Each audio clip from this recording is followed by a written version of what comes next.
After all art is experience. Hello and welcome to The Company Doctor. Today, Gary is joined by Jeroen Corthout, the co-founder of SaaS company Salesflare, who will be discussing customer centricity, what exactly it means to different people, and why it's crucial when starting a business in a crowded market. Gary, Jeroen, over to you. Hey, Jeroen, thank you so much for joining our episode. Yeah, happy to be here. You're a bit of an expert on podcasts. I didn't realize until we recently spoke that you've been on hundreds of podcasts. It is part of our way to get some visibility. I'm not talking about what we do on every podcast, but just sharing all kinds of stuff that we do. And then if people are interested, they can always check out our software. Fantastic. And I have my own podcast as well, by the way. We didn't discuss that. Ah, okay. Well, we'll have to find out about it. I interviewed fellow SaaS founders on sort of their daily life, the way they attack things. Not on a technical level, but really like a day-to-day life level, let's say. It's called Founder Coffee. Brilliant. We'll put it in the show notes. So, this episode is about customer centricity. And probably the best place to start is for you to introduce yourself and your company that you founded, Salesflare. So let's hear about all those things. Yeah, we actually build software to power customer centricity, you could say. It's a CRM software, and now you're thinking, oh my god, this is the kind of thing that I hate, and it's not at all about customer centricity. It's about me filling something out, and then whatever my manager looks at it or so. We try to change that actually. And the way we do that is we had the same issue. I actually worked in a few companies where CRM was used in very funny ways, and where we were using systems where it was so dreadful to keep them up to date and then to organize yourself. And when with my co-founder, we had our own software company, we looked for something better.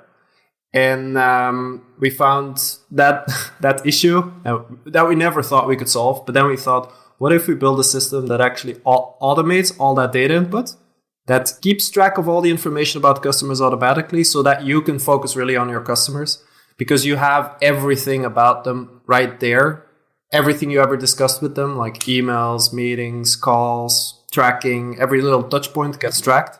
Everything about them gets tracked automatically, like things from email signatures, things from social media, things from company databases on their company, the strength of the relationship you have with them, who you know, all this kind of stuff. That's what Salesflare does for small businesses who sell B2B. Fantastic. And, just for the uninitiated, what does CRM stand for? So customer relationship management. There we go. So those of you who didn't know that, I'm sure everyone mostly knows that. What's interesting is, before we get into the customer centricity part, it's a pretty crowded market, CRM. You're a brave guy. What made you consider getting into the CRM market out of interest? Brave or stupid, I don't know. Yeah, no, it's really hard to grow a lot in the customer relationship market. I mean, it's a big market. It's the biggest software market there is, but there's also so many players. I think if you go on g2.com, there's more than 750 players nowadays. But within these players, we did manage to be in the top 10 on the G2 ranking. It's the biggest B2B software review platform there is. Yeah. So we're number 10 of all the CRMs in the world. Number 2 easiest to use, and number 1 easiest to set up. Now, that doesn't mean that we're a market leader. That just means that people like our service, because we are competing with huge companies. And the only reason we keep doing that is because we believe we can make a difference. We believe that most of the CRMs still don't deliver on their promises, and that a lot of companies can still build much better relationships with their customers. If only the software were better, they would use the software better and all that. There's so much potential to still change things. Right. Well, I like it. I mean, we'll come back to it in a minute. I want to get to the topic and there's a connection between the two. Now, the topic is customer centricity, and it does mean different things to different people. But what does it mean to you, and what do you think are the key things from your point of view about being customer centric? I would commonly refer to it as keeping customers close, if it's from our perspective.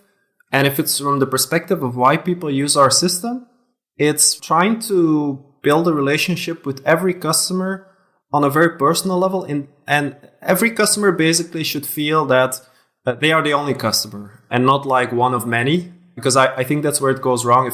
If you call a company and you get connected to customer support, and you feel like you're a number, they have many customers, and you're just treated like, okay, other customer. But if you feel that people actually listen to you, what you say is taken into account, they give you the proper attention. Every time you get in touch with them, they still know what was discussed the last time. This kind of things which you think should be normal. I think a company already is doing a good job. We ourselves go a bit further in that. We try to really take in all the information we ever exchanged, let's say, and process it and make sure that we always can... I can give you some examples in a moment, but that we do something with that and actually start doing a better job for our customers. But I think the basics is already that you keep track properly and can build on that. You know what's interesting? It's funny, isn't it? Because it does mean different things to different people. What you're talking about is almost inside out, because on some of the B2B customers, they're trying to provide a good service to their end customer by translating their outcomes. They're trying to understand, what does that customer want and what can I do as a result of it to give them what they want in the first place, rather than the customer experience, is what you're talking about. And I think both are important. No, both definitely. I would never go into a call with a presentation or so. I would always try to understand who's in front of me, what is the issue they're actually trying to solve, and then go from there and say, well, we can help you in that way. How do you get that information? Because we've had quite a few episodes on those sorts of discussions. It would be useful to get your point of view, because you're clearly you're focused on this stuff. What do you do to get smart and knowledgeable about the customer before you speak to them? You can do some research up front, what it is that the company does. And if you, first of all, if you've seen many customers, you already, from the site or from the LinkedIn description or whatever else is that you can find to get a good view on what the company does, you can already feel like, okay, it's probably going to go sort of in that direction, but you don't know yet, right? It's just a sort of preconceived image that you're building up. But then when you go into the talk, you also ask people, what is it you do? What do you sell? To whom do you sell it? And really try to understand that, and try to understand it for that individual customer. And then try to understand what problem they're currently having. Why is it actually that they're looking, in our case, for CRM software? Yeah. It can have many reasons. Usually it's in a limited set of reasons, but it doesn't have to. And then based on that, our software, for instance, can do a lot of things. But then you can lift out, say, okay, but you're looking more for that. And actually the issue is that this is not happening. We can help you that way. And of course, we have all these other things, but that's a bonus for you. We're just going to focus and make sure that your main issue is solved, and then we can go from there. Okay. And what do you think the key considerations of being customer-centric are, but through the lens of the customer? So not through your lens or your user's lens, but going back over to the other side. So if I'm a customer, I don't mean of your product. I'm just a customer of a service from somebody. What are the key considerations of customer centricity through their lens, do you think? I think, first of all, you want to feel like you're listened to. And that if you say something is at least done with it. Not necessarily, depends on the type of service, of course. Maybe the company cannot change everything they do, but at least they hear you and you have the feeling that they also have done something with it, that the information has been captured, and if enough customers ask it or so, that something is done with it. This is in the case of when it's a unified service. If every service is different, then you want to go way deeper in that. The second, the team at the supplier, I would say, they communicate with each other. So it's not each person you're in touch with. You have to restart your whole conversation, but that they know together how to serve you best. And if they hand you over to another person, that first of all, this is for a good reason, and secondly, you don't restart things. And even I think another really key thing, which is very much undervalued, is very often when you're working on something, it's a matter of timing, or you have an issue, you want to solve it at a certain moment. And it is very important for the company that's serving you to respect that timing, to feel that timing, and to follow up at the right times. Because what you often have is that either they try to push their timing because, I don't know, they need to make their sales targets, or they totally forget. And then in the other case, you explain your full issue and they say, we can solve that, and then you never hear them again. Or they just, when you say, I probably have time for this in March, they don't respect the March timing. And then, like, everybody's working on a lot of stuff. So you need to make sure that at the right times you can do this with your customers. Yeah, I think that the timing one's an interesting one, not something I've really thought about, but you're right. And I think their priorities are maybe not the same as our priorities, I guess, is what you're saying. For sure, yeah. How annoying is that? If only customers could align to our annoying. project. That's why there are salespeople, to make the bridge between the two. Yeah. Otherwise, we could all be served by computers or whatever. Well, fair enough. And maybe that's what will happen one day in the future. So let me ask you another question, kind of follow on from that, and then we'll get back to talking about Salesflare in a second. Some of the customers and listeners that we have on our podcast are involved in an environment where they're doing operational things. So they'll sell something, they'll implement it, and they'll operate it. Mm-hmm. And what tends to happen is that the sales guy is close to what the customer wants, but by the time it gets further along the chain into operations, there's a misunderstanding, or no one even knows the reason they bought something in the first place.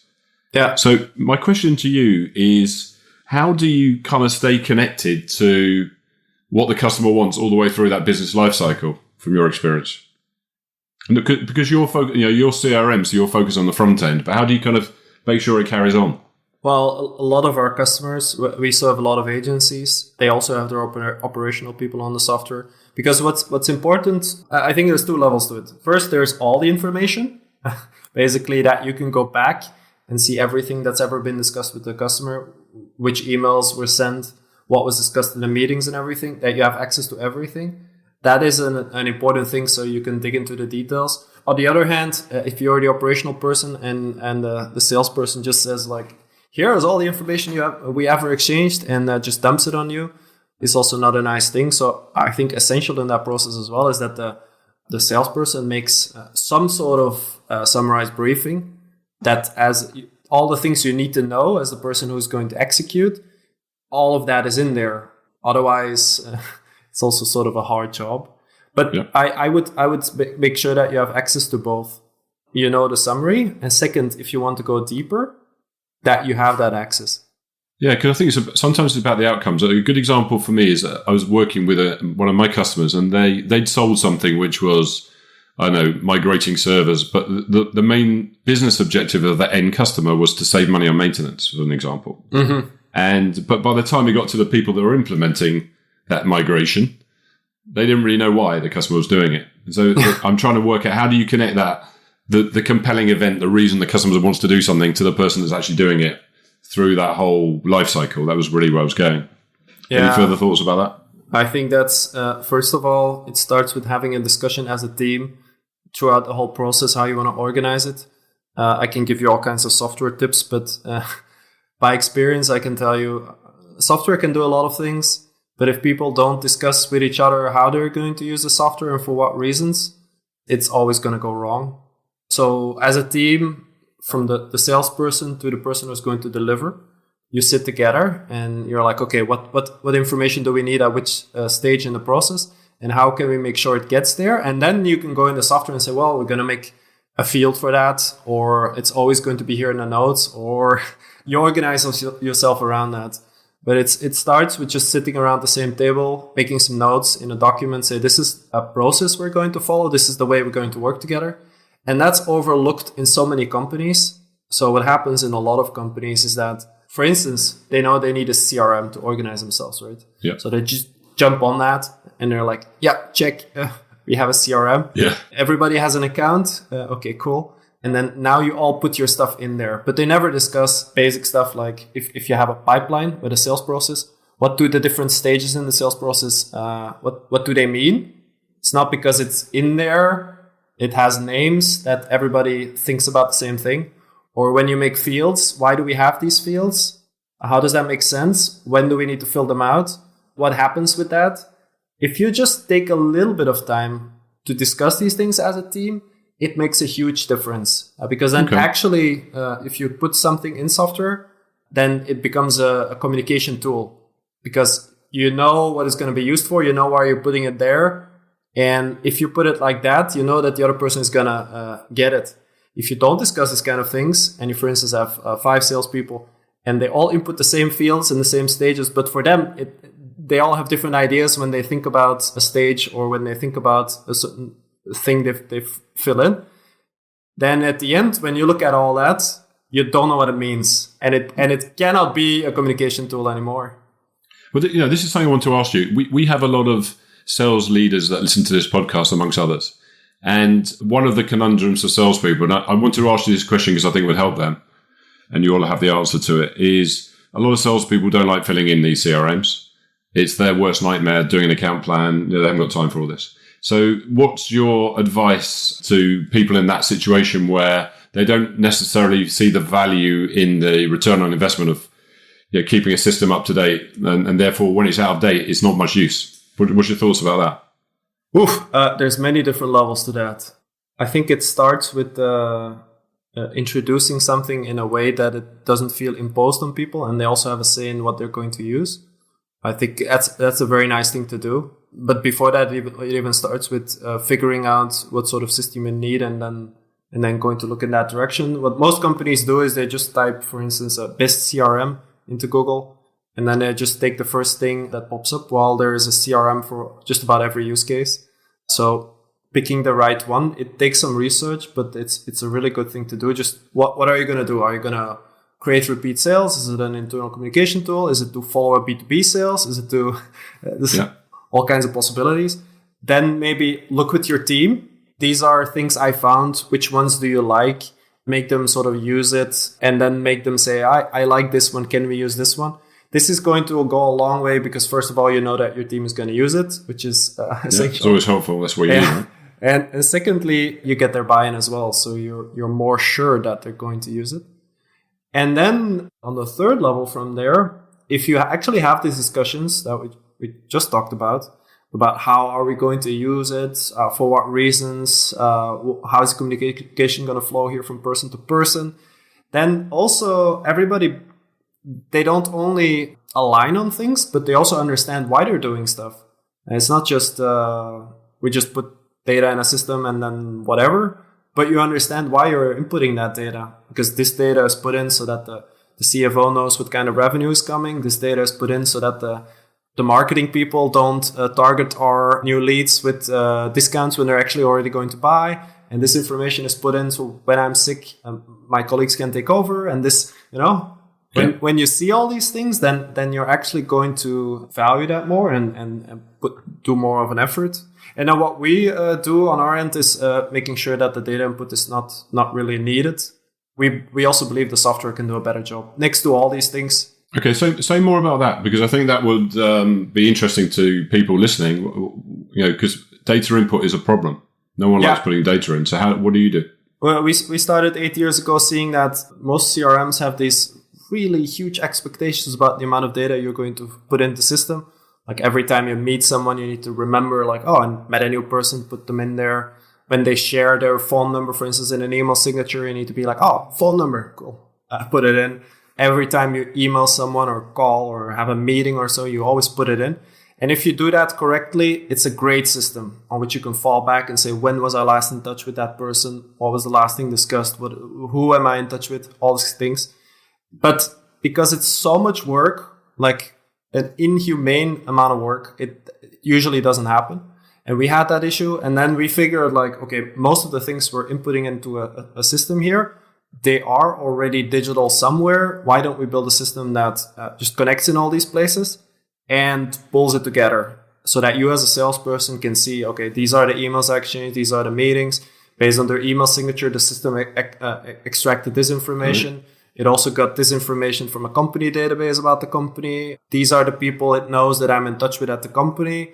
All of these things are tracked automatically. All you have to do is saying, yes, I have a sales opportunity here, and maybe put in a note about a meeting. but the rest happens for you. So you can actually rely on the system. Very smart. So listen, you're a bit of an entrepreneur. You've gone on a journey. You've done things that most people wouldn't even do, right? Looking back at that experience and knowing what you know now, would you have done anything differently if you had the chance again? Oh, for sure. Some steps I would have taken less quickly. Within the journey, you often want to go faster than you want to skip steps, basically. It's a common mistake. We've done that a bunch of times, like hiring someone too quickly for a certain role, or thinking you need to hire someone really quickly and then hiring the wrong person, or starting to work on something that is actually not something you should be doing yet, like starting to blog when you actually still should focus all in on sales, things like that. But on the other hand, also, I wish we had been more systematic with a lot of things from the start. Nowadays, we have a lot of systems in place, and we really work more on a habit-based system where we work on continuous improvements. And when we started off, we always had new ideas, and then we jumped on those, and it was much more haphazard. Yeah, so you're a bit more focused. Yeah, now we know what we want to work on. We sometimes change that focus, but we actually keep going and keep improving instead of always picking a new thing to work on, a new fight. Okay, well, that's good advice for people. A lot of people that are entrepreneurs that listen, and through the pandemic, don't want to keep talking about pandemics, but did you have to pivot? What was it a good pandemic for you business wise? I appreciate it's not good to have been a pandemic, but how did it affect your business? For us, it was very lucky that we don't have a restaurant or a travel business or something like that. Yeah. No, we were doing quite well. We lost some customers that were in I want to say the wrong business, not in all the wrong business, but were less lucky than we were. But then we also gained customers that all of a sudden their pipelines were slashed, and they were like, okay, maybe we need a system to organize ourselves. So we did pretty well. Of course, we had to make changes internally, the way we work together. But do you find, again, looking back at it, was there some useful aspects of that? Because you had to pivot a little bit. Was there some things that, that acted as a catalyst, if you like, to drive your business? Yeah, definitely. I think we started communicating way better internally. Many small things that where we're still relying on ad hoc communication, or like water cooler moments or so. Yeah. We started being more systematic about that. So even though everybody was in their own homes, we would still know everything. It's in the small things. Like I mentioned a thing earlier, I said you need to have access to everything, but also get a summary. Yeah. We do that, for instance, with meetings. So when we have a meeting, we type out all the minutes. So first of all, we still remember which decisions we made and why we made the decisions and all those kind of things. Yeah. But then also at the end of the meeting, after building that really long document, we also take 10 minutes to think, okay, but for the people who were not in the meeting, because it hardly ever happens that the whole company is in a meeting, right? That would be wasteful. For everyone that was not in the meeting, what should they know about this meeting? What did we discuss? Why? Big lines, and then a link to the full document if they want to read everything. Okay, I like that. Whose idea was that? That's a great idea. I do not remember. Okay, but translating context is massively important, so that's fantastic. And can I sort of take you out of yourself for a minute? So think outside of CRM for a minute. It's kind of connected, but I'd just like you to go outside of it. Who does customer centricity well? Any companies come to mind, or that you've come across outside of CRM or even within CRM, but that are very good at being customer centric? Can you think of anyone that springs to mind that does it well? The ones that I have the best experience with lately, it's a funny example, but it's Gorillas. I don't know whether you know the service. Yeah, the supermarket delivery kind of guys. Yeah, they're really nice. So I put in a delivery. There's a certain thing they don't have anymore. They call me. They're like, so we don't have this thing anymore. What do you think about that thing? Is that better? And I'm like, sure. And then they say, well, we'll also credit your account with this amount of money. Wow. And they called you on the phone and asked you, or they said? Yeah, they do that every time. Every time they don't have something, they call me and they go through it. And I don't think they have any unhappy moments. Of course, they have a lot of money to burn to do this kind of things right now. But well, that's good though, because I I had a reverse experience. I ordered something, so I wanted to make my own pizza. Yeah. And they didn't deliver the key things I needed, like yeast and tomato topping. So I had all the other bits, which was great, but I couldn't make the pizza. And they didn't call me either. And they just sent me, when the delivery came, it just said, these things are missing and we've deducted it from the cost. Oh, maybe the people here in Antwerp are nicer than they are. Yeah, I think so. I need to move. I need to move. So listen, I've got a couple of questions for you, and then we're going to get to your musical taste. I want you to think about, again, with customer centricity in mind, for people that are listening, what 3 tips would you give? Yeah, if you could only give 3 things, what would you tell people to think about to give a better experience? If you could only give 3 things, what would they be? Consider every customer different. Like every time you get whatever on a Zoom call or so, don't think like this customer is like all these others. You can think that, so you already have a direction, but still keep an open mind and listen. Take some time for that. Don't pretend like you have the solution for them already, because you don't even fully know what the problem is. And even if you know what the problem is, maybe you don't know the context around the problem. That's good. So yeah, don't assume and presume everyone's the same. That's a really good tip. Second, think about the things they find really important. Make sure that you're organized around them. One thing we do, for instance, we are a software business, right? So people often have things they want to see extra in the software, or there's small things that are not going well, or there's a bug somewhere or so. We keep track of everything so we have the issues. Everything is an issue. Yeah. And then linked to that, we have the conversations. And we know like this person and this person and this person asked this, and this is why they asked it. And here's a link to the full conversation so we can check it out. And then at the moment that we solve things or we add things or so, we communicate back. At that moment, we will go to every single person that asked it and said, well, this is here now. What do you think about it? So to close that loop, it is relatively simple, but you just need to organize yourself around it. And if you don't, then, well, too bad. You miss a whole part of your experience. If you do, it really stands out. Yeah, it sounds like you do that in your own meetings as well. So it seems like it's part of your DNA. You do that. I kind of like that idea. Yeah. We try to do that in general. It requires discipline though sometimes. But yeah, sure. And number 3. Number 3, I'm just going to be repetitive. Discuss these kind of things internally. Make sure that you align with your colleagues. Take some time to see how you're going to organize yourself, how you're going to communicate, and then take some time sometimes to also revise it. It makes a big difference. I mean, working and building stuff and talking with customers is all great, but there's so much potential for improvement if you just also align with the rest of your company on this kind of things. It's super essential. Fantastic. Thank you so much, Jeroen. That's really helpful. Good insight. Good to meet someone that's kind of been on that journey and taken big steps, against a crowded market. So it's fantastic. So my last thing is just to talk to you about your musical taste. For those listening, we have a playlist, the Company Doctor playlist on Spotify. It's customary for us to ask all of our guests to give us either 1 or 2 tunes, and we add it to the playlist. So what's yours? I'm going to add something funny to it. I've recently been to London with my wife, and we went to a musical. It's called Hamilton. Oh, God. Yeah. You got tickets. Well done.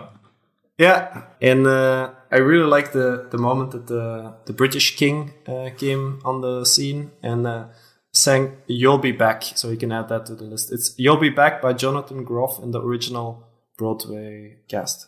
Brilliant. What a great choice. Love Hamilton. Great musical soundtrack. And a good addition to the podcast. So listen, Jeroen, thank you so much for taking the time, giving us your insight. I noticed you've got a bike behind you. I was going to ask you about that. There's a nice white bicycle behind you. You're obviously a bit of a fan. Typical Flemish thing to have, yeah. Fantastic. Very trendy. I'm more running lately, but I really love biking as well. Yeah, it looks great. So thanks again, and we'll hopefully see you again soon. See you soon. It was fun.